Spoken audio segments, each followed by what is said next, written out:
test.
Board members, we have a limited amount of time that we can use the room today, so we're going to go ahead and get started.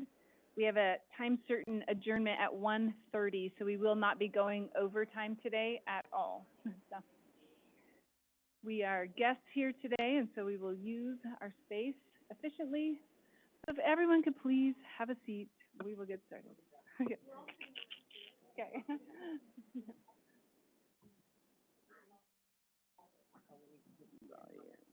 This one?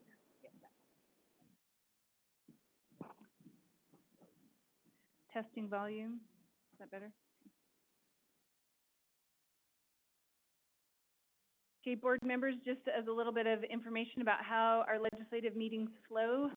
We have time to hear from legislators who want to speak about bills, and so we have those usually as a time certain on our agenda. We'll have opportunities to discuss pieces of legislation. If there's a piece of legislation that you would like to have as a priority discussed, please email those requests to Angie Stallings, I don't know her title. Amazing Angie Stallings. So if you have a request, please do that before we get together in these board meetings. Okay. On the last agenda item, 3.3, you'll find in your backup documentation a information sheet that looks like this. Okay, it's just meant to be of assistance for board members as they plan to make motions during that portion of our board meeting where action can be taken on legislation. It just talks about what are the different options that we have. It's not always just support or oppose, but there's lots of different options that we can make motions to move forward with pieces. Also, if you have questions about pieces of information, this just sends you in the right direction. So helps you to go through that process, who to talk to and when. So that takes care of that. We have a time certain at 12:10, so I think we'll go forward with 2.2, and then we can interrupt that. Is that okay, Angie? Okay, so we'll invite Angie Stallings, Deputy Superintendent, Angie Stallings, and Jeff Van Holten, Policy Analyst, to the front to go through legislation. And just as a reminder, they will go through it, and you can ask questions, but this is not the part of our meeting where we take action.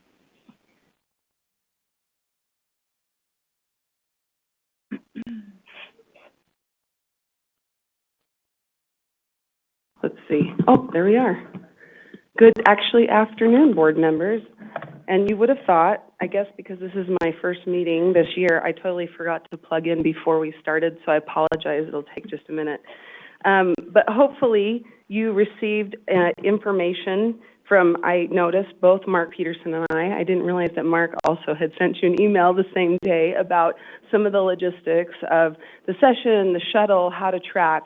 But again, we just wanted to offer our assistance at any time if you want help setting up your own tracking system through the legislature's website, or if you have questions, do not hesitate to reach out to Jeff or I at any time. And what we'll start with today, if I can get maybe Jeff, let's see, here we go. Superintendent Stallings, I'm going to interrupt you for just a second. Mm-hmm. Is there anyone on the phone? Okay, thank you. Proceed. Okay. Is it, I'm hooked up here. Could you turn, it says right is the side that is projected. Is it video select? Room caller? Witness, right? Ah, there we go. Great. So the first item that we'll be going through today is a policy request that came out of our last Law and Licensing Committee meeting. Some of you may be aware that the Law and Licensing Committee, since about October, has been discussing LEA third-party contractor issues. And in our last meeting, the Law and Licensing Committee directed staff to meet and come up with a solution or an idea for codifying state monitoring standards. So we got together as staff, and our recommendation is to codify in statute that unless it's otherwise specified or there's some sort of a something that takes precedence, that our office, when we're doing monitoring of state programs, we would use the same requirements, monitoring standards that we use for federal programs. And that's a fairly simple statement.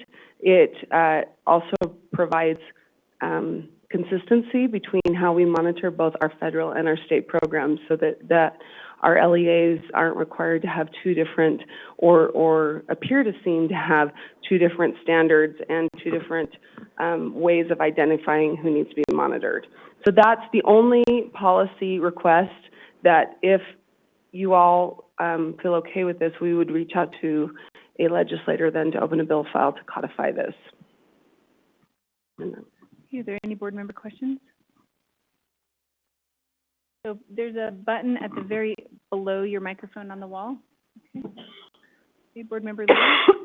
And I just have a question. Does that mean that those would be the only standards we could use, or does that mean that would be where the board would start with standards, but the board could have additional standards also? That is a good question, and I think we may want to, is your question then if we would need to maybe say something like the board may require additional requirements or standards in addition to these? That's my point, and can I just add one more sentence, Anna? Because I would hate to be limited to or constrained by federal standards if we have something that is more Utah centric or specific. So maybe unless otherwise provided in board rule or something. That, yes. And also, of course, our board rule would be subject to any other sections of code. So like if a program, I'll just throw out digital teaching and learning because I've been talking about that program today. If that program had specific monitoring standards, that the program requirements or provisions would trump anything we would have in board rules. So I think we could do that. Thank you. Mm-hmm. Okay, Board Member Earl? I guess my concern or my thought here is we're tying ourselves to specifically whatever the federal government is doing for monitoring, correct? I mean, it's a little bit along the same lines in that I guess Carol's saying, can we go outside of that a little bit? But that is the question. Once whatever they put into place now becomes our law too, right? So we don't really have a say in that. We're obligating ourselves to whatever the federal government is obligating themselves to, right? Whatever they approve is now our standard, good or bad.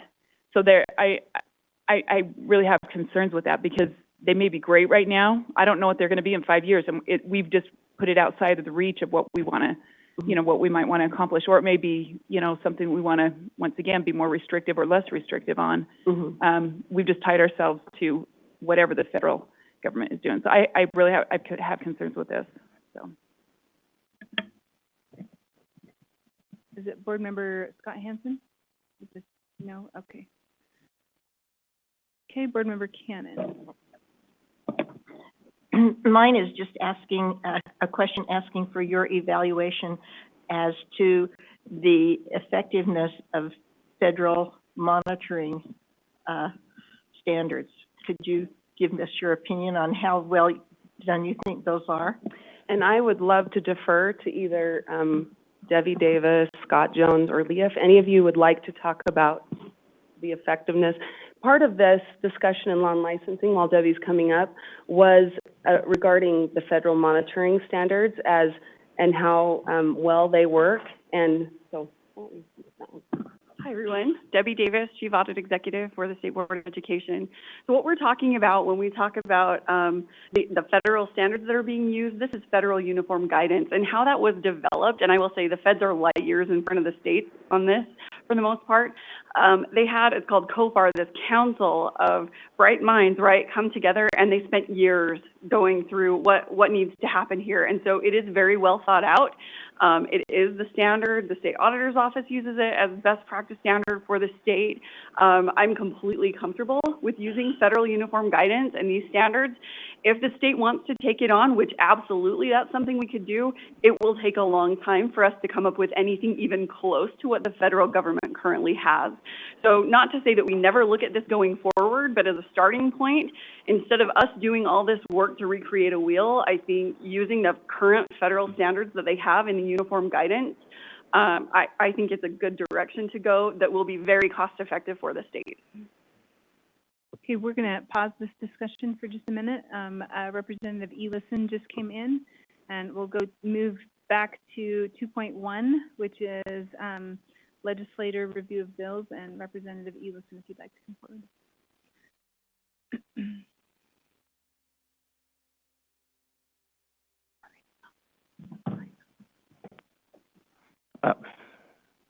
Thank you. I feel kind of bad like interrupting that current agenda item, but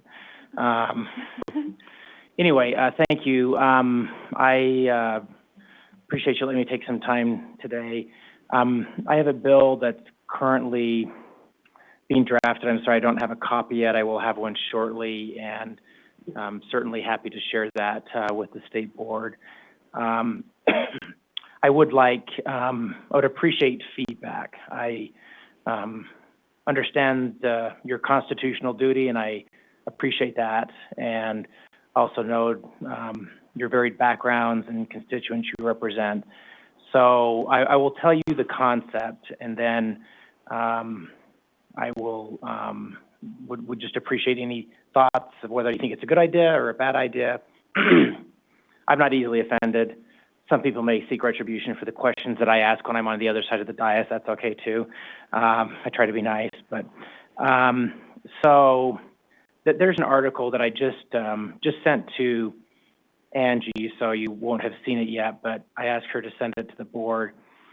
And I think I was working on the bill before I saw this article, but this just put a great big exclamation point behind it.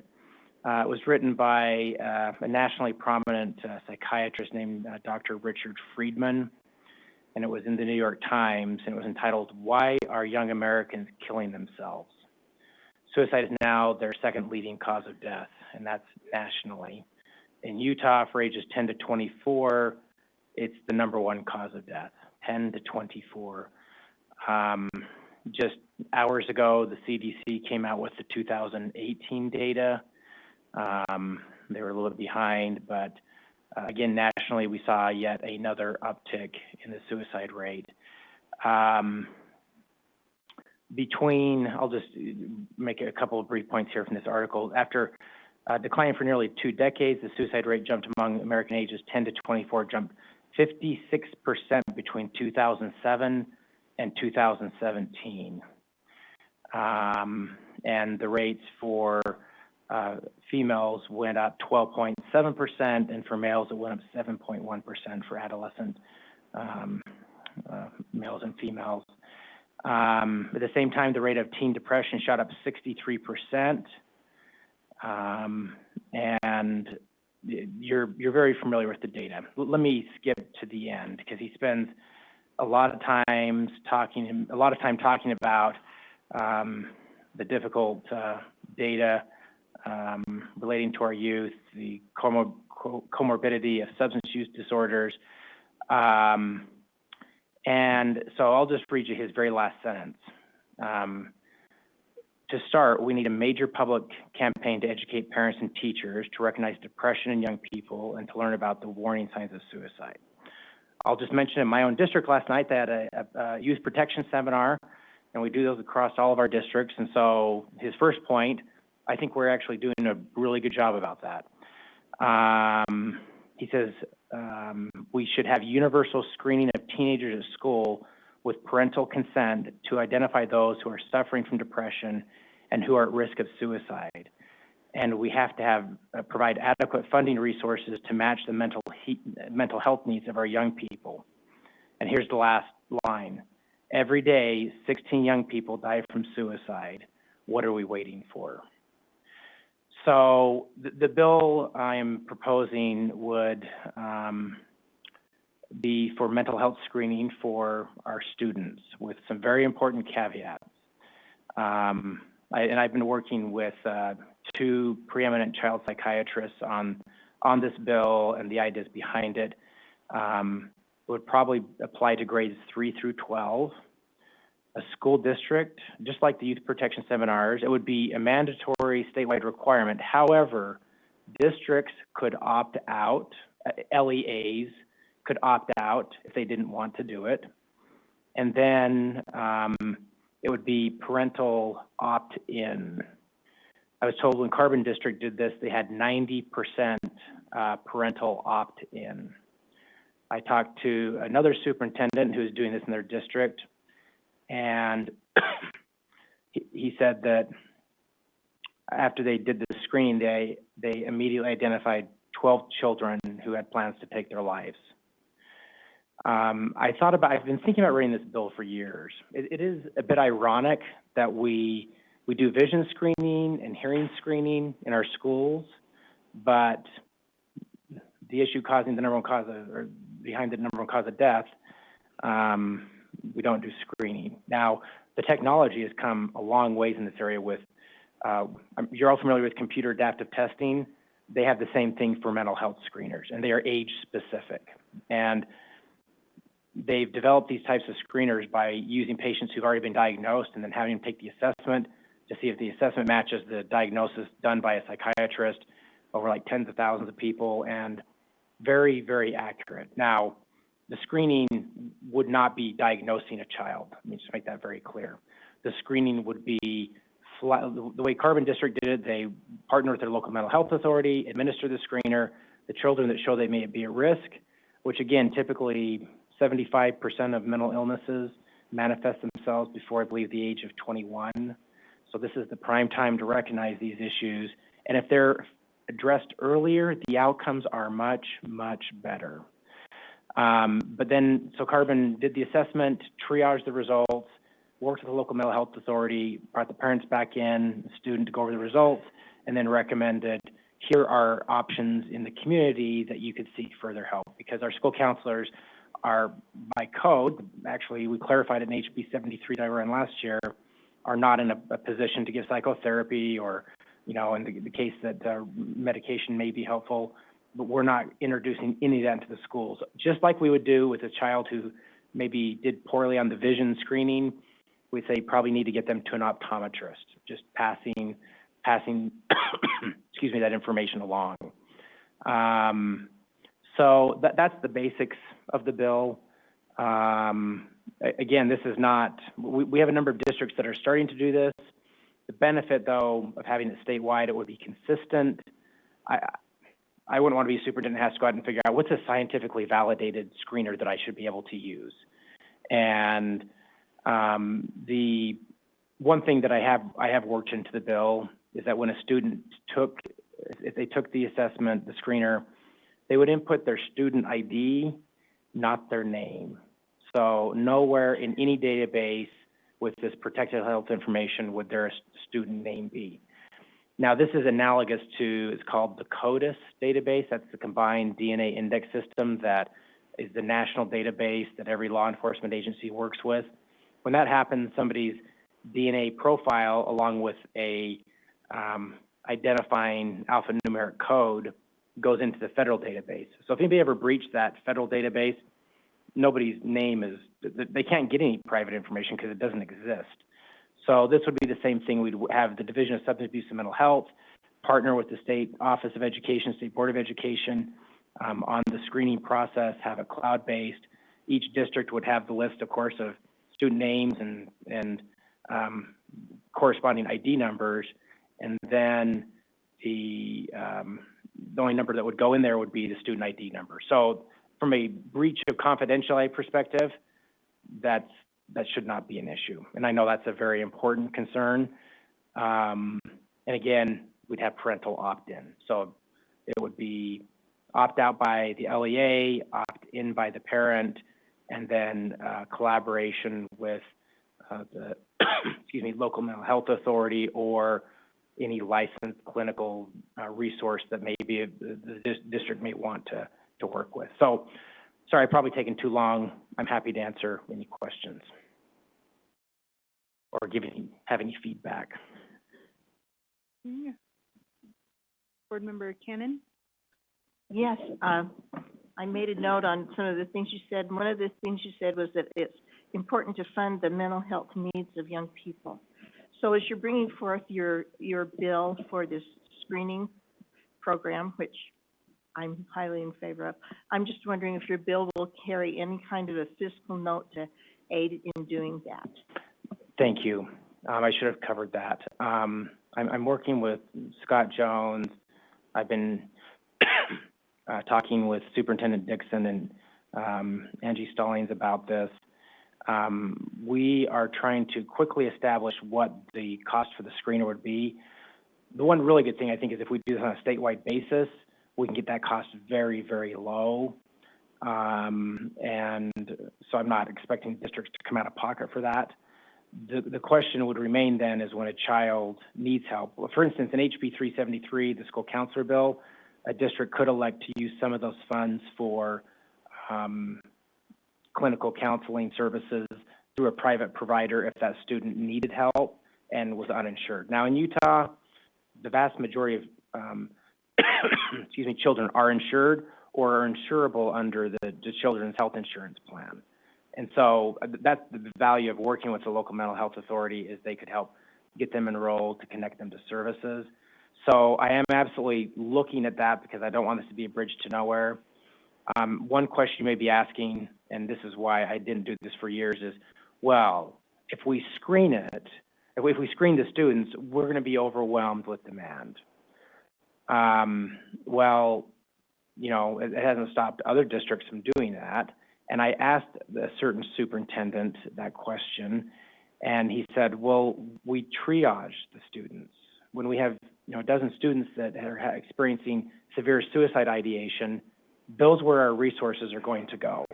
And again, it doesn't have to be, you know, a hospitalization. It could be a bare minimum of having that counselor have a you know, therapeutic dialogue, which years ago, HB 23, made it clear we can actually have these conversations with students, that we don't have a gag order. So anyway, that's a long answer to your question. Yes. Board Member Belknap? Thank you, Chair. All right, I guess my question is, even with maturation and sex education, it's an opt-in situation for students, but it's done during the day and they're feeling a little out if they don't do this. Have you had any discussion with the healthcare providers on the time of day, or if this would be a nighttime type of opt-in situation? No, it's a question. That's why I came here, because these are questions I hadn't All even right, thought so of. that can be sub-art. Chair, may I keep going? I think I'd rather not specify, because then they have complete leeway to do whatever they think is best. Right, okay. And then, this may go to my third question, kind of conglomerated. You talked about the cost, and I'm curious who's going to evaluate when a student takes this, what's the evaluatory process? And also, I'm interested in why the mental health, professionals and so on and so forth aren't the ones who are taking this on. We have to have certain shots to go to school. We have to have eye exams. And I realize some of the eye exams are done at school, but some are not. Why aren't they bringing it and telling us who's in need rather than us telling them who's in need? I want to make sure I understood your question. I'm going to try to answer in a roundabout way, and if I don't answer it, tell me. The mental health professionals are overwhelmed. They're not looking for more work. If somebody brings their child into a mental health professional, then of course they'll service them. But we know that a lot of children dying by suicide, well, nationally, the estimates are 90% of the people who die by suicide have a diagnosed or diagnosable mental illness, but there's a large category that aren't diagnosed because they've never sought treatment. And a lot of children start experiencing these things without knowing what's really happening, but the way the questions are worded are, you know, easy to answer, and again, pretty accurate. So why we haven't done it before, I don't know. There's been widespread fear that if we do this, we won't have enough resources to help them. We have invested significant money in school counselors, psychologists, social workers, which all can help to a certain degree. And we do have funding currently where they couldn't swing out if they need additional services. I'll be really honest. HB 373 last session, which Superintendent Dixon, the governor's office, all very collaborative on and worked with me on, $27 million of ongoing funding. We have all these resources, but we don't have, other than self-selection and somebody walking down saying, hey, I need some help, which we know just isn't really the norm, particularly amongst young males that account for the vast majority of our youth suicides. If they're screened, then they could be brought in gradually and let them know this is just like, you know, having asthma or needing stitches, and let's just get you some help so you can be happier or whatever you're dealing with. That's probably a long answer. I don't know if I answered your question. Okay, all right. Okay, thanks. Okay, Board Member Earl? Yep, is that better? Okay. I have a number of questions. What is the screening tool you'll be using? I will not specify that. I will let that be decided by the clinical professionals, including child psychiatrists and the Division of Substance Abuse and Mental Health that already works in school Okay. programs. And there's many screeners Yeah, I'm out there. familiar I with- wouldn't want an evidence-based screener. I've been contacted by numerous companies when they heard I was doing this, trying to get their, product in the bill, which of course I can't even do, nor would I. Yeah, okay. And of course, legally, it would have to be an opt-in because these are very sensitive questions that would be asked, I'm sure, which you know, as you've indicated. The other thing, when we talk about privacy, the reason why when I go to the grocery store, they give me a number when I go to Ridley's and purchase my, groceries there is because they can dial down on exactly who I am. Our student IDs at the school follows a child, and so the idea that that's more private, I guess, if at the actual school it is, but there is a longevity or whatever to that number. It doesn't go away. So I would have great concern over not just privacy, but the usage of that information at a later date. And let me just kind of clarify go ahead. something. So the Division of Substance Abuse and Mental Health, that was I really think the appropriate state agency to oversee this, would have no reason, the way I'm laying it out, no reason nor ability to know the name of any student. Because I know this concern would come up, which I've worked on DNA legislation over the years, and people, when they say, what if there's a breach of the CODIS database? Everybody's like, for anybody who understands it, it doesn't matter because there is no personable, identifiable information in there. And so that's the way I'm designing it. So at the state level, that would be, the data at the state level would be extremely helpful. If we're seeing a spike in anxiety amongst third graders, maybe from a social emotional learning perspective, we adjust the curriculum instead of trying to get every child into counseling. I mean, the trends that we're seeing some of them are shocking. I just got some data on higher ed students on Friday that was frightening based on national surveys. And so anyway, that's why I've carefully designed this. So there is no student name in any state database. It is a separate connection where they would have to literally call them up and say, here are 5 students that have scored this, high in these categories that you want to talk to. Here's the results. We don't know who they are. You'll have to look those up separately. There will be no bridge between those 2 data sets. Currently, right? I mean, we currently don't have that. As we gather more data sets together, we'll be doing more research. So there is still that concern that down the road, not currently, but down the road, Yeah. it could possibly be an interconnected, interoperable type of a situation. Anyway, I have concerns as we start taking on more and more roles that should be done at the home. I just have a concern in this area as we dig deeper into this. Yes, we have some concerns. I feel like we're doing a lot of things in this area. As a matter of fact, I feel like we're starting to, over the last several years, really push down in, especially with some of the things within our health standards and different things. So hopefully, we can see a turn. I know if I'm stating this correctly, I think our suicide rate for the last year has gone down just a little bit, but it's not significant. I believe it was about the same, if it had a slight decrease in it, which doesn't make it. Yeah, the 18 data, which is public, does show a slight decrease, which is very encouraging because most states are showing increases. And while it's not finalized, I have a strong reason to believe our 19 numbers will be down also. Yeah. But, you bring up a really good point. There's always this balance between privacy and a public health need.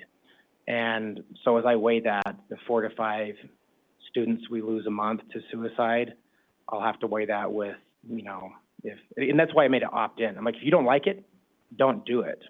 I'll just tell you that I would give a lot if I would have had this available to me as a parent, because most parents don't know the signs and symptoms of mental illness. They kind of want to pretend like maybe it's not happening to their child. And I've talked to so many parents that have lost a child to suicide that said, I had no idea they were suffering. So I think there is a pressing public health need. We know the disruption it causes in education. And I would say if we don't think this is a good idea, I don't think vision and screening is any different, because over the years, there's been this stigma with mental illness, but that's why we changed the term committed suicide to died by suicide. We don't say somebody committed to stroke. And so I think that a willingness to say, you know, this is just like a vision test. Let's just see if there's something wrong with a different part of your brain other than your visual cortex. Anyway, more than you wanted to know, probably, sorry. Board Member Lear? Thank you. I have a couple of questions also.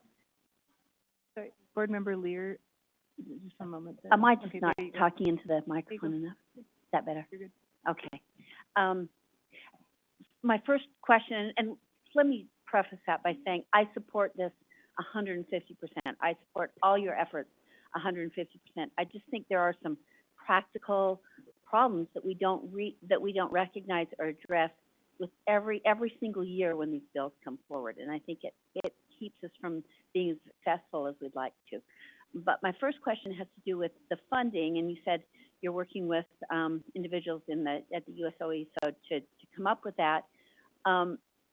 Will the money come from the general fund or education fund? Education. Which troubles me. I feel like this is a mental health issue, a community issue. I agree with Jenny on this, and I think it should be from the general fund, not detract from what we spend on teaching math. That's my opinion. Second question, and this is kind of a combination of, two more. One of them, the screening would take place for third graders and then not again, or would it be annual every year for all students as they progress forward in an opt-in kind of way, or have you figured that out? An individual I've been working with this, he's actually triple board certified psychiatrist, and other schools and districts and states that have done this, generally third through 12th grade is when you'll start seeing issues really arise. I'm open to flexibility. I'm awaiting some data that the state office is helping me pull in from districts that are already doing this. Again, this isn't something new. We've had districts that have seen the need, and you know, like we say, states are the laboratories of democracy.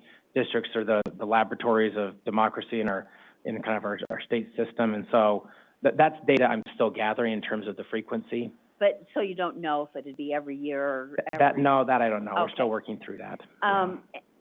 Because my concern is in the districts, especially Salt Lake, where I represent those students, of course, all students, as Laura would say, but it's a very mobile population, and if you were to screen only in third grade or even third and fifth, you would miss so many students who are coming and going through the district, and I would like to have some way to do it.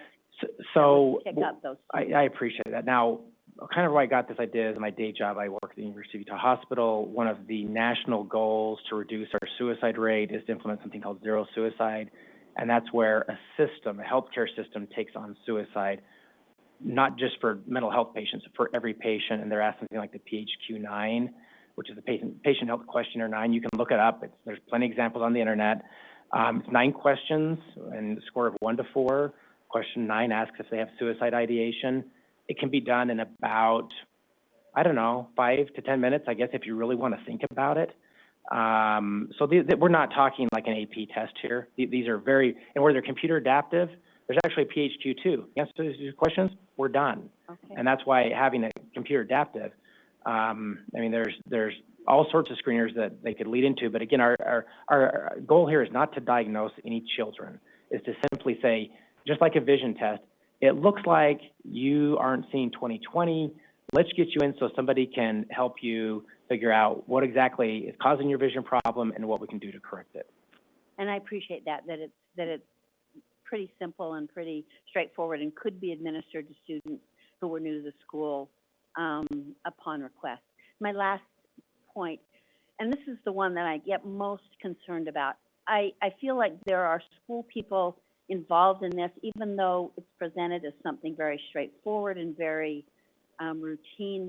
There'll be school people making decisions about students who want these tests or don't want these tests, or parents who are asking questions about it.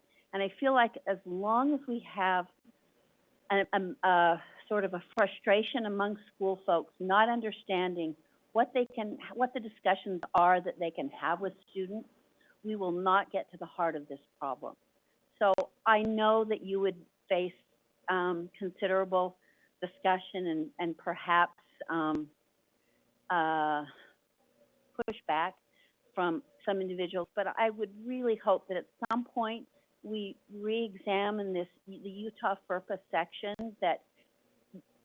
so that teachers are clear. I've talked to so many of them over 2 decades that this has been in place, and they aren't clear about what questions they can ask students or who they can send students to. And we say, well, of course, they're not supposed to diagnose things, but that doesn't mean the same thing to every teacher. So I would really hope that at some point we address that very difficult issue of training for teachers with professional people so that they can understand what they can say and not be afraid for their jobs if they say the wrong thing. I appreciate that, and I actually have a really quick answer for you.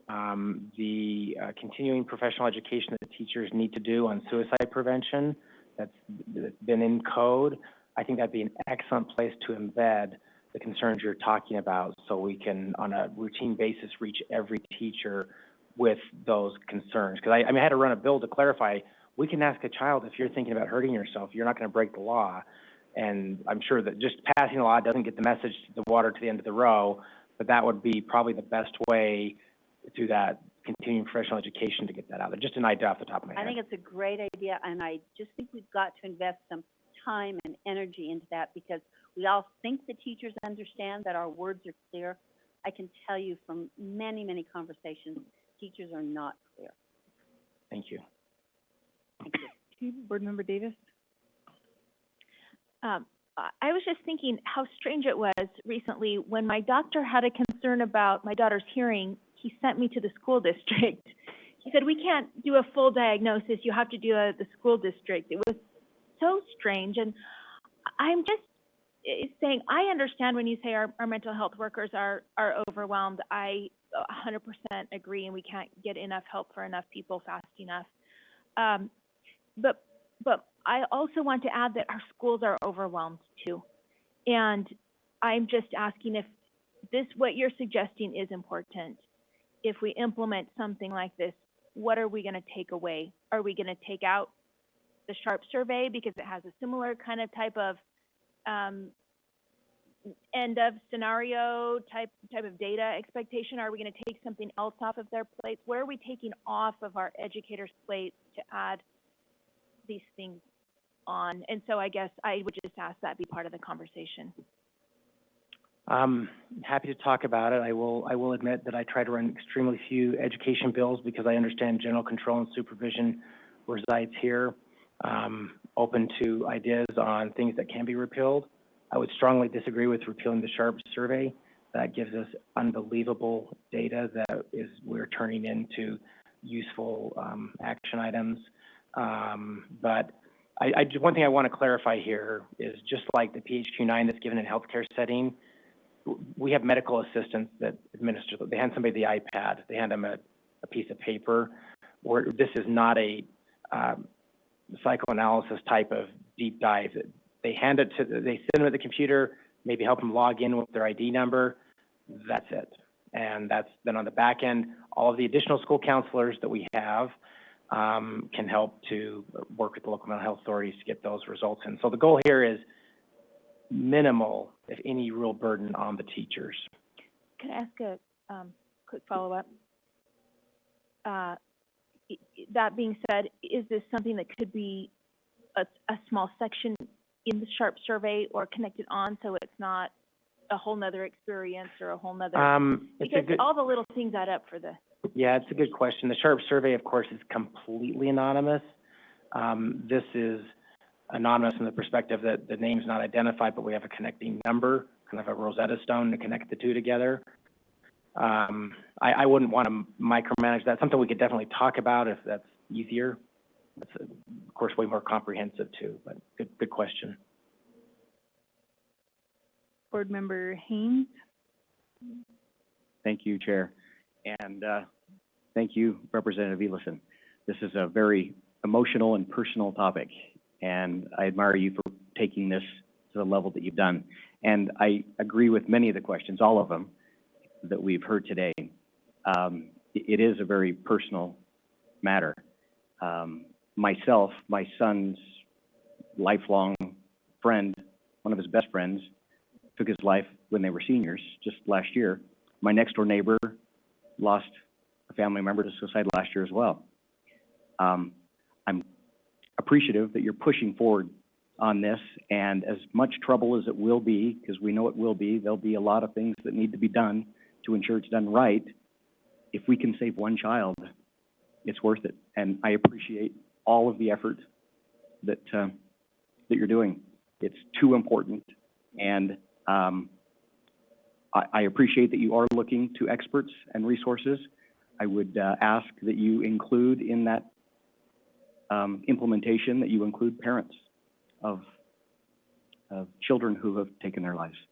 And I certainly will, and I have them in my own family too, which is what's partially driving me. And I've already, actually, the very first person to hear the idea, lost her daughter to suicide while in school. And that sample size of one was met enthusiastically, but I agree it needs to be a collaborative effort. Thank you. Thank you. Well, thank you, and continue to reach out to those who are a resource. And I hope that you don't see all of the hurdles as roadblocks. But no, thank you. I look at them as challenges, and at the end of the day, the end goal here is too big to not push forward. thank you. Board Member Gravitt? I too want to thank you. As somebody who's worked in the junior high for 25 years, I think I've probably lost 5 students that I know of in just the past 2 years to suicide. So, like Board Member Hayes says, thank you for doing this in spite of the hurdles and in spite of the obstacles. My concern is, like many, as a teacher, we get burdened with more things to do. And so, like in my English class, for example, we did the eye exam in English, so that takes a day. The SHARP survey, we did it in my class, and you have things like, you know, it might be anonymous, but kids will say to me during the SHARP survey, Ms. Gravitt, what does this mean? And it kind of becomes a discussion, you know, not necessarily, but it just happens. And I am worried, kind of what Board Member Davis was saying is, what are we going to take away? But for me, it's who are we going to add to the schools to help us with these things? Because it is going to fall on the schools, and I want it to happen, but I also need more people in the schools. I need more certified professionals. I need more teachers. I need people in there because, well, it often falls to English because everybody has English. So I'm like, that'll be one more day. But, I mean, it's worth it. Yeah. But I want to do it right. And the other concern I have is I'm thinking about my own school, and I think just based on conversations that you have day to day with kids, I can see over 50% of my students showing an alert on a screener like this. And I can see many of them, we could tell the parents, we could tell the families, but where do we go from there? That's what worries me. We have 2 counselors, 2.5. That breaks my heart. And that's part of, like, we deal with the teacher shortage. Teachers are feeling the trauma of, we don't know what to do with all of our sad kids. We have to do something. But, so thank you so much. I'm worried about the burden on schools, and I want to do it, but I want people in there to help us. Yeah, Thank no, I agree, thank you. I've kind of used the analogy of a natural disaster and earthquake and a fire station nearby, and there's mass casualties. They triage, they do what they can, instead of just saying it's too great of a task. And I hate to ask that, but the cost of inaction is, to me, unspeakable, so. Okay, there are no other questions? That's it? No, that's it. Man, challenge me next time. I'm just kidding. I'm just kidding. I appreciate your time. Very helpful feedback. If an opportunity arises in terms of your schedule, I would welcome an opportunity to actually, I'll distribute the bill as soon as I get it, and then welcome either informal feedback or more formal feedback in the future. So thank you. Thank you for joining us. Yeah.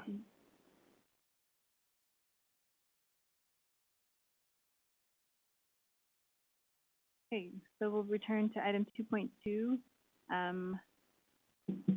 I don't remember where we were, so you'll have to get us back on task. And I think when we dropped off, Debbie Davis had joined me at the table, and I'm not sure if all the questions were answered, but, Thank you. Are there any board members that have further questions on our legislative, possible legislative policy request? We can make a motion. This is an action item. Okay. Board Member Belknap? So Chair, I guess my question is should we wait and do them all at once, or would it be more appropriate one at a time since they're There's only unique? one today. Okay, There's only then one. I'd like to make a motion that we support legislative proposal for the board consideration number 1. Is there a second? Okay, the motion before us is to, add legislative proposal number 1 to our, legislative policy request list. Is there any discussion to that motion? Board Member Earl? So let me just understand, nothing prohibits us from using this now, right? Is that, that's a loaded question. oh, okay.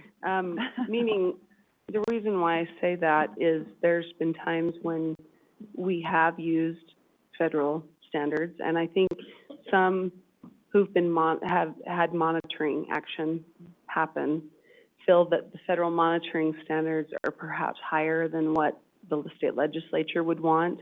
And we could codify this or codify that practice in administrative rule, but because we, from past experiences where we've codified certain things that kind of skirt around this topic, and then we've been called up to administrative rules, we thought we would present this to the legislature, see how they feel about it, and then if we codify it, I think it makes it clear to everyone versus, there's just been questions about whether we do this in board rule or Utah code, but I think that if we know the legislature agrees with this, then it gives the board that, support when we're going out and performing our monitoring. Can I ask another question? Mm-hmm. So my question has to do, or this isn't specifically for finances. This could be finances, this could be special education, this could be, right? So I mean, this is just broad enough that, once again, my concern is that it binds us to every aspect, that the, you know, not only the time commitment, but also the resources and the people. And if we're able to do this, and this is best practice, I would rather we went that way and allow individual LEAs to make that choice, or, you know, or us to make that choice, than once again to bind us to every aspect that is under monitoring, because it doesn't spell out, right, that this is just for finances, or this is just for, is that accurate? That's a good question, and actually, I don't know if anyone else, are the monitoring standards we're referring to simply fiscal and financial? Yes. Debbie Davis, Chief Audit Executive for the board. So the federal uniform guidance are general requirements for all federal grants. So for all of our federal money, we are already required, mandated Right. to use those standards. On the state side, we don't necessarily have anything equivalent right now. And so you could say we're going to use this as best practice, but when a monitor or an auditor goes out and tries to do a review, we're trying to establish the criteria we're using. And it is much more difficult to audit or monitor when all you have is a best practice, because then you can say, it would be prudent if you did this. I can't require you to do this because it's only a best practice. So, you know, I think you should do it, but whether or not you do that, that's up to you. So it would definitely give a little bit more authority to an auditor or a monitor to say, this is the standard, it's clear. And where we already have to use the federal standard for federal money, why not just have one system instead of trying to come up with two? Again, are we sort of recreating part of a wheel? And everybody has to learn at the state level and at the LEA level, our local level, you know, what are the standards? What is the expectation when you come out and monitor? Can we just have one set of standards? But again, it applies to all grants, so you would use it for program, for financial, there are those elements. And we're talking about principles, right? Like governance, risk management, internal controls, those kinds of things as we're doing this. There is a lot of discretion for the monitor and auditor to use the principles that are in the guidelines established by federal uniform guidance. So that sort of answered the question? Yeah, I love your enthusiasm always. You're so passionate about this, right? I almost feel like, oh, I've got to be part of that too somehow. More. So it is broad. is what I meant. Okay, that's what I meant. Thank you. Board Member Lear? In response, yes, I would like it codified in rule, but I really support you checking with the legislature so that so that we don't take more time going back and forth. But my druthers would be to codify it in rule. Secondly, in response a little bit to Jenny, I think that codifying something that might be best practice is more fair to those who are going to be monitored or audited, so that the LEAs understand, here's our base standard, because as someone who advises LEAs, if something is best practice versus in rule or statute, I tell them that this is in board rule, you're supposed to do it. You have to do it or you'll be violating the law. If it's something that's best practice, I advise them they have a lot more discretion. And I think that's important for those being monitored to know what is the base standard. And I also have a clarifying question.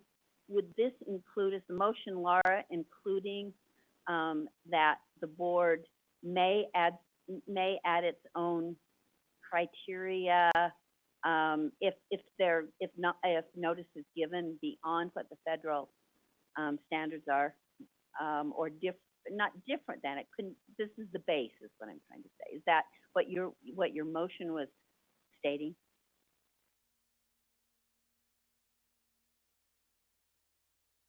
Board I Member guess that's a Belknap? question for Laura, but about her motion.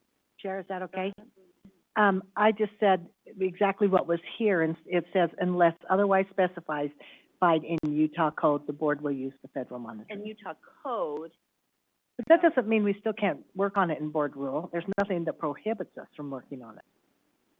and that, yes, that would suit me better, Utah code or board rule, or even Utah law, so that would encompass So what, unless both. otherwise specified in Utah code or board rule? Yeah, that would So are be my you making that amendment, preference. or can I add that, Chair? If that's by- what you intended, I'd To be be, an amendment? I'd be fine to accept that. as Without an- objection, can we add that? Is there any Are objection? you okay with that? Okay. Yeah.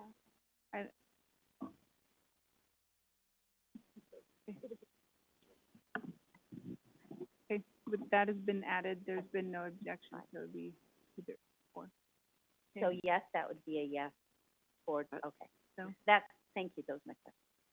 Okay, so we have a motion before us, which is to, add the legislative proposals for board consideration, item 1, which states insert statutory language codifying state program monitoring standards into Utah code. Proposed language is unless otherwise specified in Utah code or board rule, the board shall use federal monitoring standards when the board monitors state programs. Is there any further discussion to that?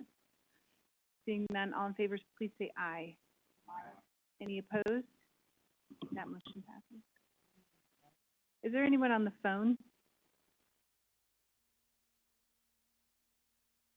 Okay. Okay. Okay, that takes us to, item 3.1, which is the base budget bill. Deputy Superintendent Scott Jones.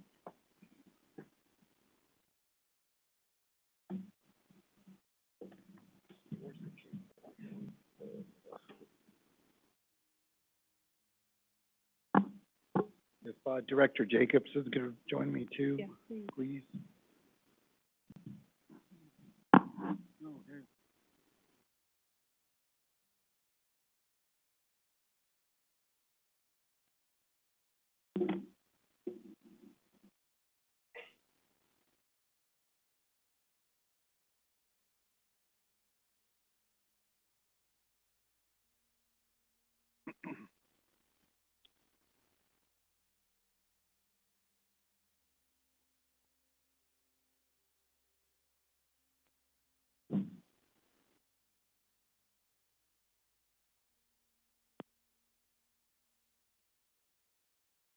Okay, thank you, Deputy Superintendent of Operations Scott Jones with a big laptop.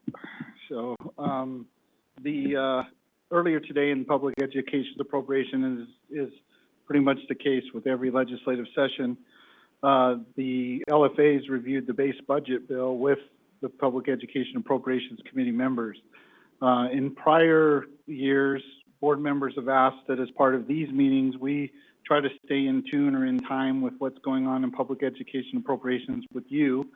So what we've prepared, or what Deborah's prepared, is a base budget bill comparison, so that you're really aware of, by line item, which we report to you in the monthly budget report, where things stand as far as where the legislature's at in the base budget bill, what the differences are between the base budget bill this year and compared to last year, right? So we don't need to spend a lot of time on this. It's there for your review. It'll stay in the backup so that as we progress together with public education appropriations, and if any questions come out about what's in the base budget bill, compared with what will come out as what's called the supplemental bill, and then what's called the bill of bills, when all of the funding starts coming together on your request and everything that's going to come from the educational fund. Hopefully all of this will tie in and make sense to you by the time we get to the 45th day, right? So if you will, if you pull up in your backups the comparison chart, I'm just going to do a high-level walkthrough with you because we want to maximize the time itself on your request and what we covered today with PEA, and then make any changes or go forward with that. So again, everything that we do with public education appropriations is tied into your line items, right, or what line items are funded. So we start out in the base budget bill with some differences. So if you look at the first one, the state administrative office, the biggest difference, of course, is the federal funds. Now, doesn't mean we're not going to get the federal funds. What we're trying to do is make sure that the appropriation ties closely with what we anticipate receiving by way of federal grants in the future. And that gets all tied in together and all adjusted as far as the appropriations go when the final bills come out and everything comes to rest. So no, don't worry about that, how that red line and what the big difference is, because that all comes together as part of the process. Deborah, anything else on that line item? So then, I won't go through each line item, or I will, but I'll just kind of cascade down. Because today they talked about, Ben and Emily, the LFAs, talked about the state administrative line item, the teaching and learning line item, which is the next one.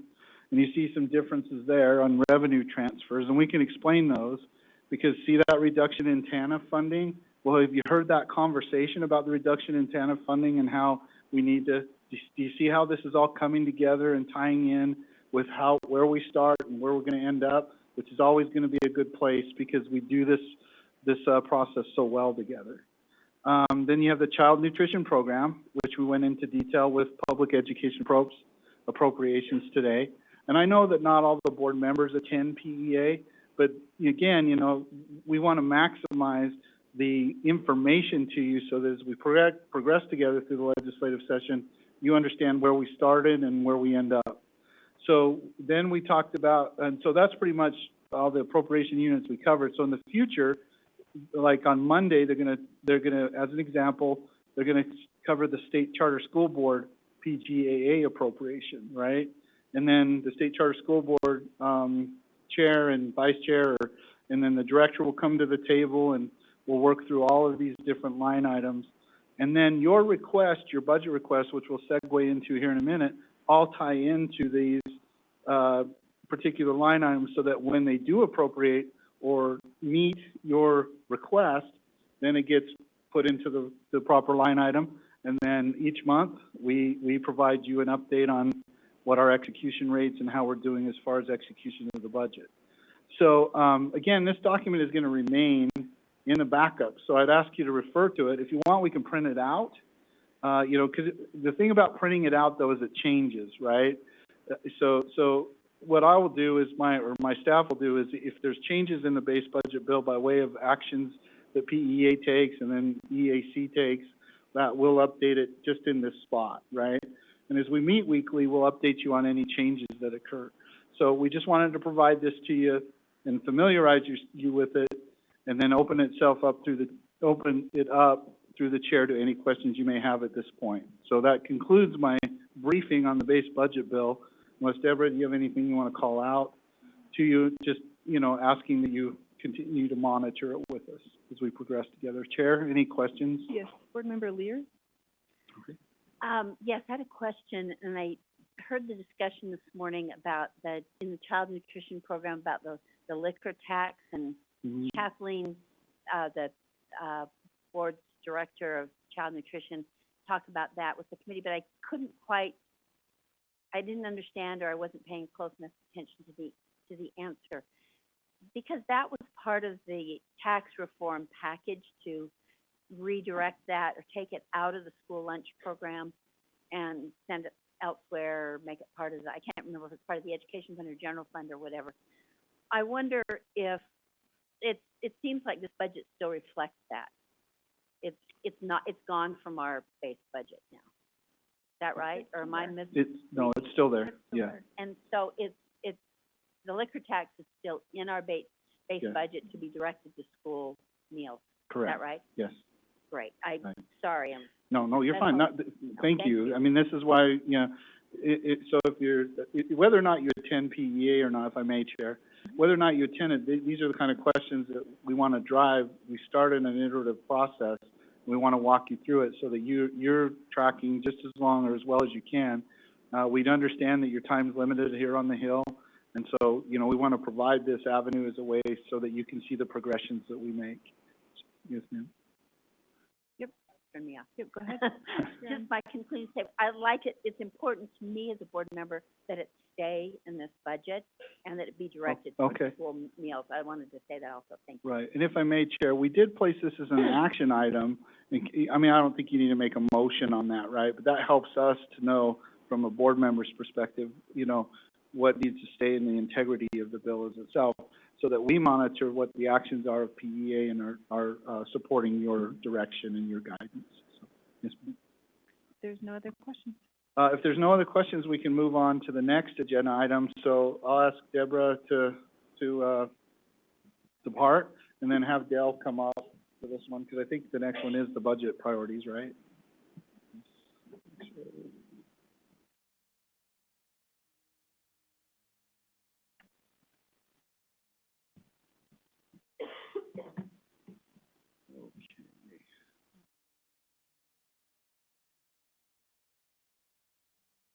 So while he's pulling that up, just a reminder to board members that we have about 25 minutes left of our meeting, and so just think about your questions as we have, board positions on legislation that are.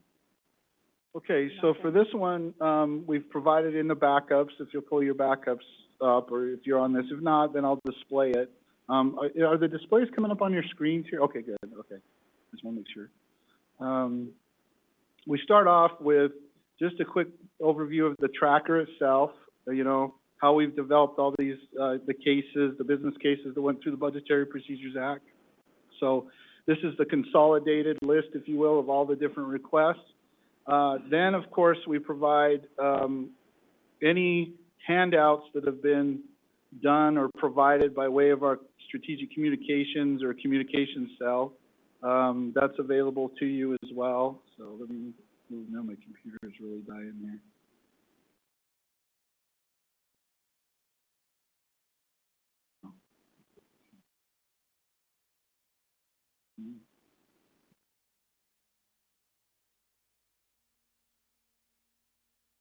So this particular form, yes, okay, so the fiscal year 2021 budget request, you've seen this as a handout. And what we've done is, and I just want to make sure everybody's oriented to this handout that's been provided not only to you but to legislators, is that in the left-hand column, or if you will, there's stars that are next to each one of the requests that also support your priorities, right? So WPU is your number one priority from the last time we met. Then you go into category 2A, which is early learning, and your priority number 10 is early childhood. 4 is optional enhanced kindergarten. So we also provide you with the last version of your board priorities. So they're as of today, they're as of this meeting. And as staff, we ask, okay, are we on track? Any changes, amendments to this, any questions regarding your priorities? So I'll defer to the chair or come back to the chair on this one. So that's available for your review as well.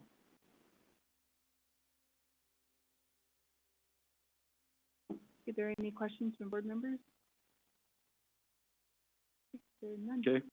Then, we also provide for your situational awareness or your information, any and all quad charts or the requests that have been covered to date. So, the last or additional item in there is what was covered with public education appropriations as far as your requests go. Now, as we progress with public education appropriations, we're gonna, refine those charts to really call out your priorities. So, for example, today, we covered several requests. Now, again, and this is why it was important for us to start with the base budget bill, is the way that public education appropriations is structured is they do by line item, right? So you may ask, well, gosh, you know, why didn't we cover the UPAC licensing one this time? Well, it's because we're subject to the public education appropriations agenda, and where your requests fit into the particular line items that they're covering, that the LFAs cover with the public education appropriations committee members. There's a couple of other additional changes or additions that we want to make. So Dale, do you have anything else to add to what I've said so far, or? No? Okay. The one thing too was, as you may note, we did address the SOEP situation with the private and homeschool students. In order to progress into next year, we had to come up with a formulation of how much we specific to the private and homeschool students. We're estimating that we need $3,140,000. So this time I go back through the chair and see if we need to, you know, we can add it to the tracker, of course, but is there any action or any questions or concerns about that particular piece that was addressed today with public education appropriations? Don't see any questions. Oh, Board Member Lear? Yep. Go ahead, Board Member.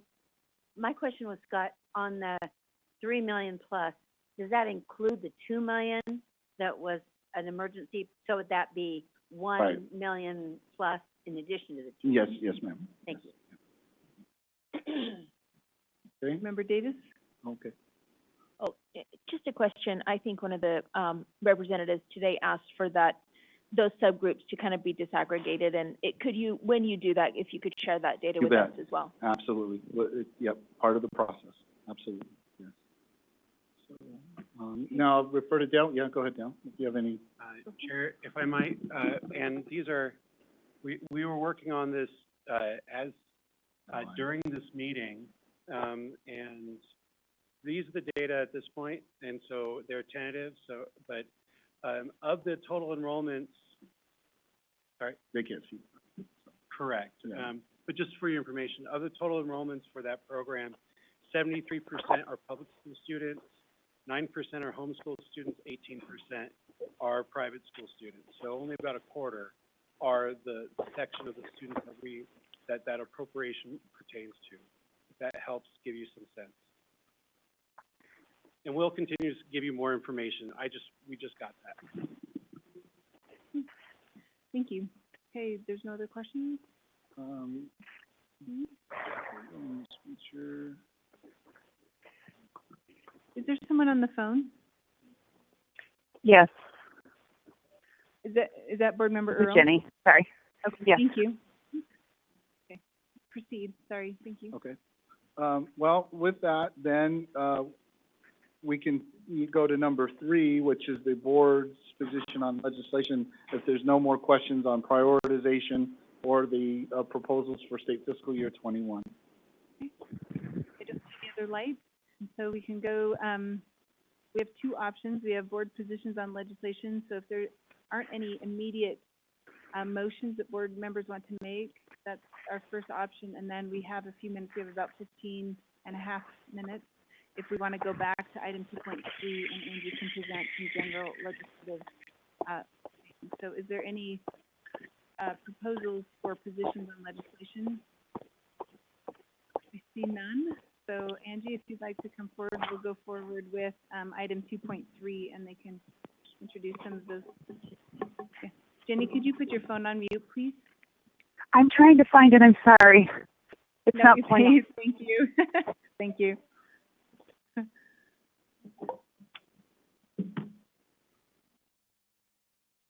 right.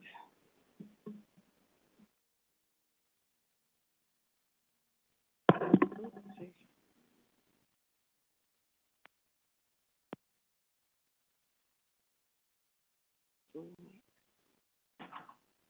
right, so you have the list, in your backup. I'll just start going down the list, and if there's a certain bill on the list that you'd like to pop out, as opposed to going in the order that we've got, just let us know. Many of the top, except for number 1, of course, but many of 2 through about 9 are policy requests that the board will likely be familiar with, either because they're policy requests that staff kind of brought to you in the past, or they're related to one of our fiscal requests.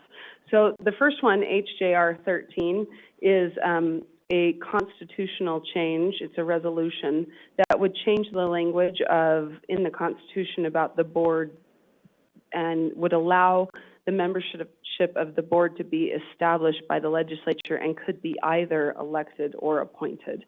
So I know years past, the language has been changed to say appointed. This time it's got both options in there. It's pretty straightforward. It would require a vote of the people to pass, as well as 2/3 of the legislature. And tell me if you want me to stop at any time, otherwise I'll let you know. Okay. The next bill is HB 99, Enhanced Kindergarten Amendments, and this bill is going to be amended, just FYI, to add the fiscal impact of approximately $18 million that the board has prioritized. It's not currently reflected, but there will be a first substitute coming out that actually proactively puts the $18 million in at the bottom of the bill. So the bill makes some fairly minor adjustments to the program. Part of this is because we have 2 current programs, and one's called, and I hope I get the acronym right, KSEP, the other one's OEK, and it combines some of the aspects, the best aspects of those 2 programs into one in this bill.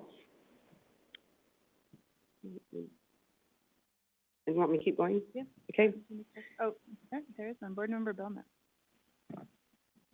Thank you. I don't know if it exactly relates to this, but my question is on Waldrop's bill, and actually Sarah asked me this today, so I'm asking, it has a fiscal impact, and have we been working with him on the bill that he's bringing forward on I think it's preschool, not pre.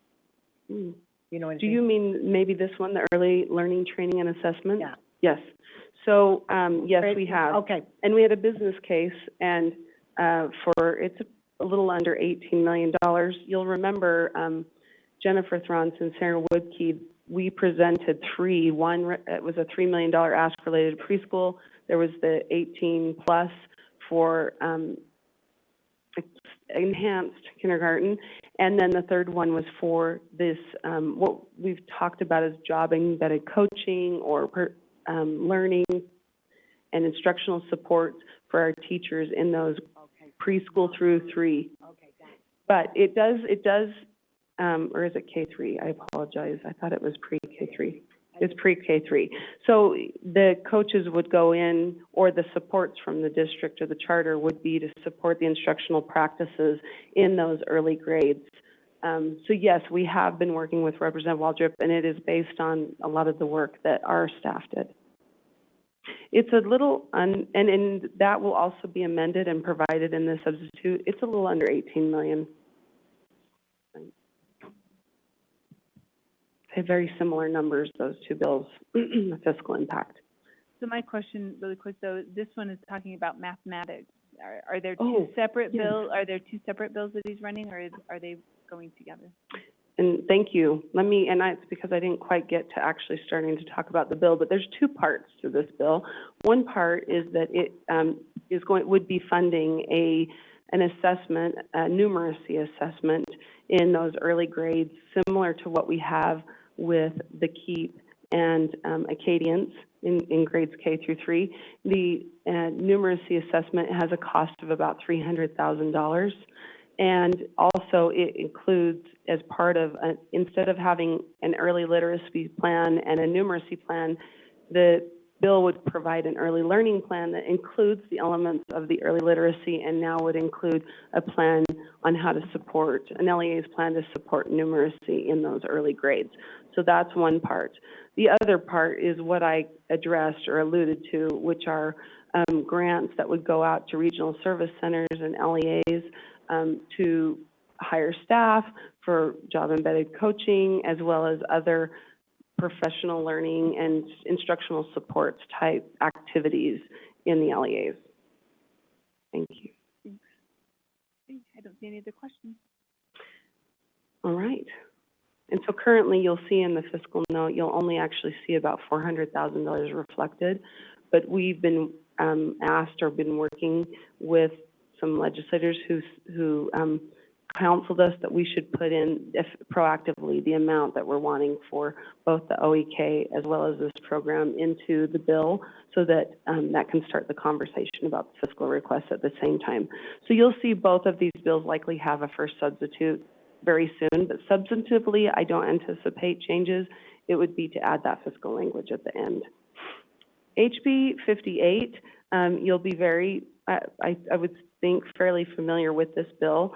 Representative Pulsifer presented the draft bill to us in November, and this is a codification of that bill that was passed as a committee bill by the Education Interim Committee, and it complements our board rule on vaping and electronic cigarettes. So I don't know if you want me to speak to that. I think we're all pretty familiar with that one. Any questions? Okay. Jeff, go ahead. Okay. Jeff Van Holten, Policy Advisor. The next one's House Bill 14, the School Absenteeism and Truancy Amendment. The goal with this bill is to streamline definitions regarding truancy and absenteeism, because we have some disparate implementation across districts regarding when a student is counted as truant and absent. So what we did here is we took out the definition of absence altogether, because actually that definition we have found across LEAs is, actually most LEAs do not use that definition, and there's a few that do. Most actually have their own definitions. And what we were really focused on is looking at what is a valid excused absence versus an unexcused absence, and then streamlining the definition of how an unexcused absence would be utilized in what is a truancy. Because again, the goal here is there's concerns that when we use restorative justice practices, and previously when students were referred on to courts because of truancy, depending on which school district you were in or which LEA you attended, could impact whether or not you would or would not end up being funneled into that system because the definitions were not consistent. So the goal here is to create that consistency so that we have an equitable application toward truancy practices. So here you'll see that the word truant means you have to be absent without a valid excuse for at least half the day. There is actually several LEAs, the second part of this definition, that utilize tardies. So many tardies suddenly equal an absence. Some make that absence unexcused, which can count toward a truancy. So we've also said if you use tardies, that the tardy has to be at least for 30 minutes or more, so severe tardiness, and you have 5 or more of those in a semester or semester equivalent, and that would get you 1 truancy. The other elements of this bill, we took there was confusing language around when certain compulsory education requirements kicked in, including the notification and the misdemeanor that is applied to parents when a child is truant. So we have limited that down to students within grades 1 through 6. Before, this was done by ages, and that got a little confusing.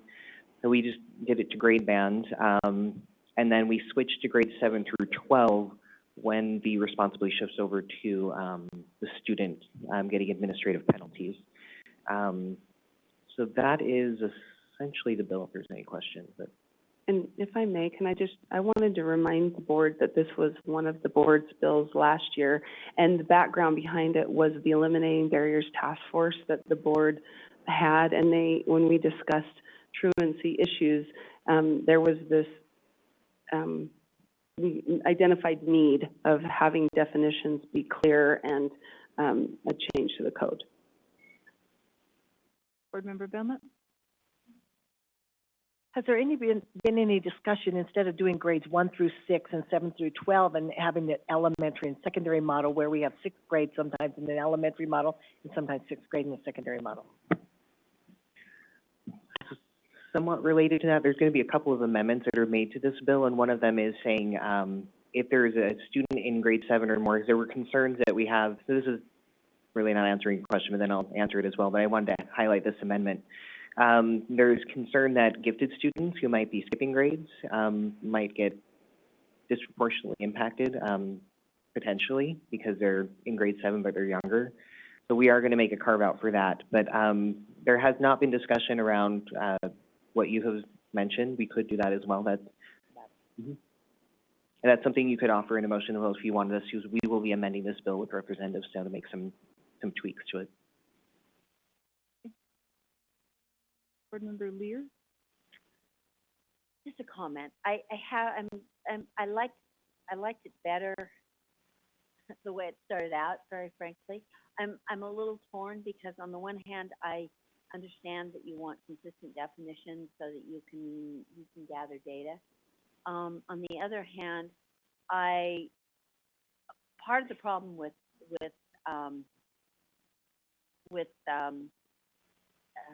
trying to think of the right word, making definition of tardy consistent in the effort to gather data is that it takes away local control, and I think 30 minutes really doesn't address the problem of a teacher trying to teach a class and having 5 or 6 kids walk in 5 or 10 minutes late variously, and having that detract from the other students' learning. And so, even though it's consistent, it doesn't, I think, address the real problem. So I guess I'm not hugely supportive, because I would hold out hope that some LEAs would in fact say, no, 5 minutes equals a tardy or 10 minutes equals a tardy. That would be a really helpful definition for LEAs, as opposed to this that just makes it consistent. So I guess I'm not hugely supportive, and I had hoped for more help for LEAs in this. If I may respond. So that's just me thinking out loud, sorry. Sure. So this does not define what a tardy is. It just defines if you're going to count a certain amount of tardies toward an absence that would be used toward a truancy, it would have to be that type of a tardy, if that makes sense. Sort of. I don't think the distinction, if I may, I don't think the distinction would be understood by LEAs. So it would be used by parents to say you can't count that as a tardy because of what. And I would just clarify that it's under the different definition of truant. And so it doesn't define a tardy, it defines a truancy. I get that. I'm just not sure offhand.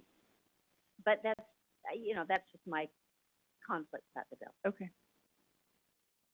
Okay, yes, go ahead.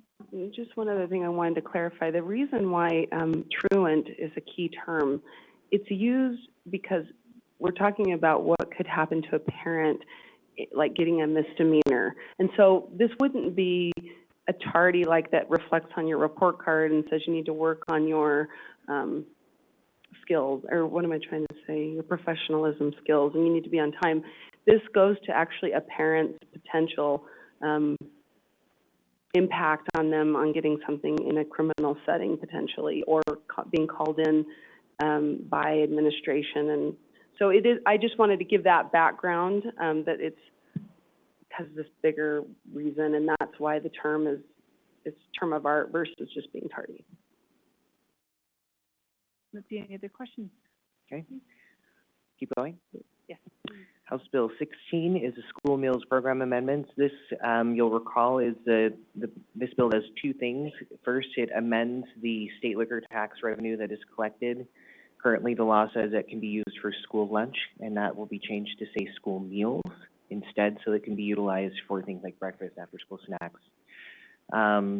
And the other piece of it, it does now require that those schools who do not offer breakfast will have to have an annual conversation with staff at the board as to the hurdles as to why they are not offering breakfast.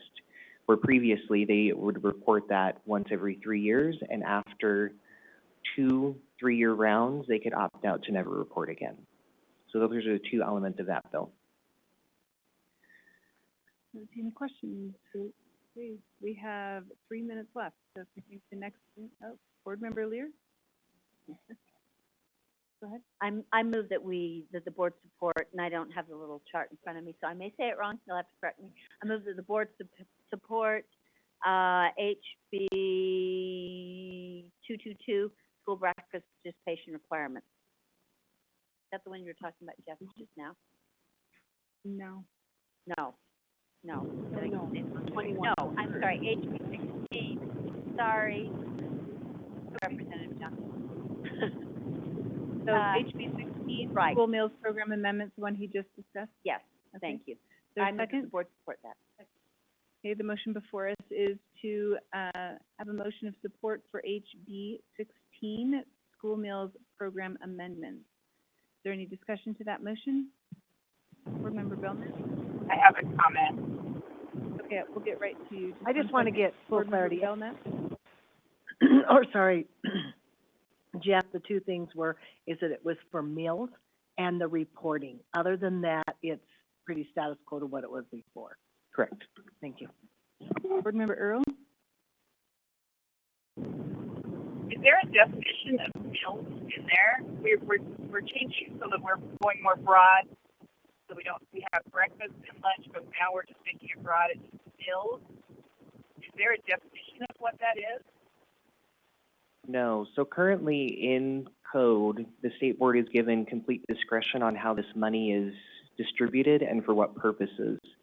So the meals would then be defined and set by by the board when you decide how that money is distributed.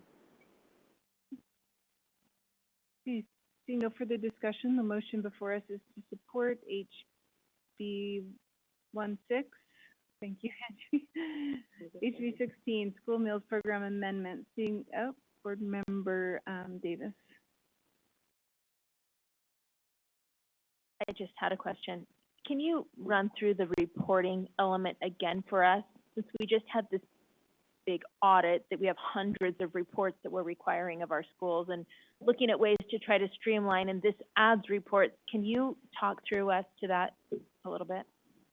Yes, so currently the code states that an LEA local board, and keep in mind the code was written so long ago that it says school district, so technically it doesn't apply to charters at this point.